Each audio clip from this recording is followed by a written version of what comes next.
Hubballi Keshavapura Kusugal ರೋಡನ Habib compound ಪಕ್ಕದಲ್ಲಿರುವ ಹನುಮಾನ್ ಮಂದಿರದಲ್ಲಿ ಇಂದು ಅದ್ದೂರಿಯ ರಾಮನವಮಿ ಆಚರಣೆ ಮಾಡಲಾಯಿತು.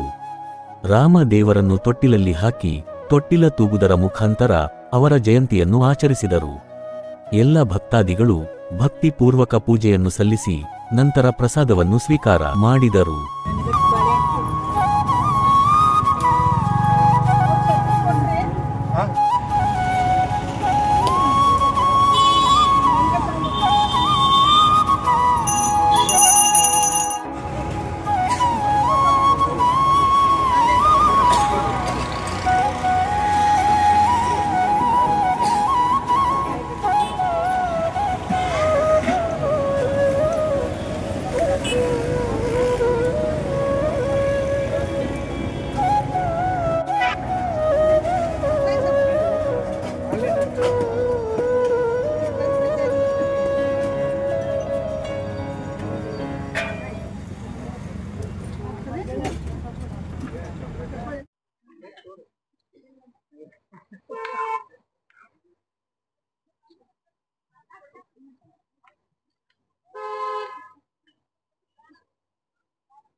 ಇವತ್ತು ರಾಮನವಮಿ ಯುದ್ಧದ ವಿಶೇಷ ಇವತ್ತು ಚೈತ್ರ ಮಾಸ ಶುದ್ಧ ಪಕ್ಷ ಶುಕ್ಲ ಪಕ್ಷಿ ನವಮಿ ದಿವಸದಿಂದ ರಾಮಚಂದ್ರ ಅವರು ಹುಟ್ಟಿದ ದಿನ ಇವತ್ತು.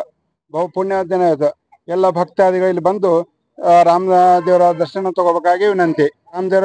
ರಾಮದೇವರ ಅಭಿಷೇಕ ಮತ್ತು ತೊಟ್ಲ ಪೂಜೆ, ಆರತಿ, ಮಹಾಮಂಗಳಾರತಿ, ತೀರ್ಥ ಪ್ರಸಾದ ಇವೆಲ್ಲ ಇರ್ತದೆ.